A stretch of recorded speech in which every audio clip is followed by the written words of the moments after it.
তুমি সুধিছিলা, উত্তৰত তুমি আছিলা। তোমাৰ প্ৰিয় ৰং ৰঙা আৰু মোকো খুৱাই। তুমি কৈছিলা বাৰিষা বৰষুণ তোমাৰ প্ৰথম প্ৰেম, আৰু মই কৈছিলোঁ মই আজন্মৰ প্ৰেমিক।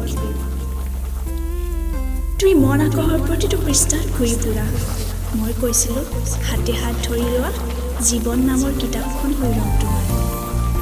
তুমি সুধিছিলা জীৱনৰ পৰা মই কি বিচাৰোঁ, উত্তৰত কেৱল তুমি আছিলা।